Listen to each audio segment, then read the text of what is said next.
Hello Capricorn, and welcome to your February 2022 video. On the 3rd of February, Mercury goes direct, and Mercury's been in retrograde from the 14th of January 2022 until the 3rd of Feb. So miscommunication, misunderstandings, and things from the past come back up, right? Travel plans, we can have delays in general, things within life because things move a bit slower, mental fog, mental exhaustion, and all of those things. So it's not good to sign contracts during a Mercury retrograde. Exes, people from the past come back, especially during a Mercury retrograde. Now, on the 3rd of February, Mercury goes direct, so we can sign contracts, we can move forward with plans, we can definitely do all the things we need to do. Now, on the 1st of February, 31st of January, there's a new moon in your second house, and this is about your skills and talents, about acknowledging them, and also it's a boost to money. So looking at anything that you're doing currently that can boost your income, by acknowledging your personal skills and talents when it comes to your income. This is the money that you earn, and so that's what it's talking about. Any ideas, anything that you have there that you want to do in order to boost the money that you have. Now, on the 15th, we have Mercury also moving into the second house. So here you again be thinking a lot about your skills, your talents, and researching, seeing things, thinking about it, creative ideas, especially creating and thinking about what you want to do when it comes to your skills and talents. How can you work with your income? What can you do with your income? You'll be researching a lot. On the 16th, we have a full moon, and this is in your 8th house. Now, full moon, your 8th house is about releasing, right? It's about releasing. The 8th house has to do with everything hidden. This is about where have you not being vulnerable, where you're not sharing yourself. That's the 8th house. What are your hidden fears? What are your hidden doubts and insecurities? Even sometimes painful stuff when it comes to the 8th house. It can feel very emotional with this full moon when it comes to things hidden. And you have to face your internal doubts and fears. It's also where you can be vulnerable with someone that you care about. So being intimate in a sense where you share some of these fears, right? Or you can journal about it. But it's very important during this full moon for you to acknowledge it. This is also about money and partners' money. And there's some releasing having to go through you, especially when it comes to money and when it comes to, business and stuff like that. When it comes to these things of releasing any doubts, any insecurities, any hidden fears. And those are things that sometimes can block us from even receiving financially, letting those things go.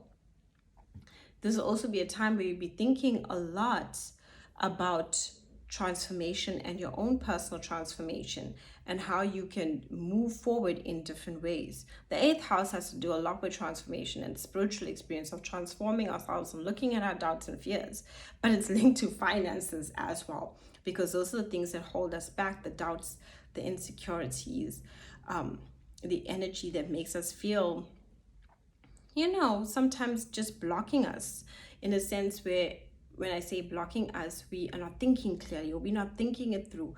We just are focusing on what we want to do, but not can we.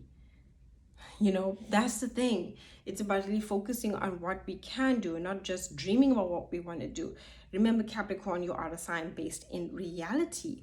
And that's the important thing. It's about Saturn. That's the energy of Capricorn. It's a very structured energy. And it's important for structure. And when we say structure, it's important that what you're doing is in a responsible manner. And so that's the energy with the 8th house. It wants you to take personal responsibility for your fears, for your doubts, your insecurities, the things that hold you back, the things that block you in a sense. And we all have those things. We all have those things where we don't feel worthy or we feel bad about some aspect about ourselves. That's natural. It's human nature. But this is the release point with that full moon of you letting it go, shedding for transformation to take place. Now, on 19th, the sun moves into your 3rd house. And this is great. The sun, Jupiter, and Neptune. The sun illuminates.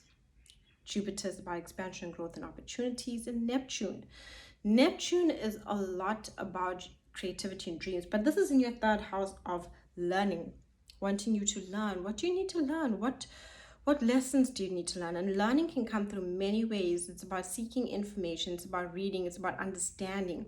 This will be great energy for you to journal, to write, to manifest, write out things that you need to let go of. Jupiter also gives us that energy of wisdom through, things that we've been through. What are you learning? What is your journey telling you that you're learning about yourself?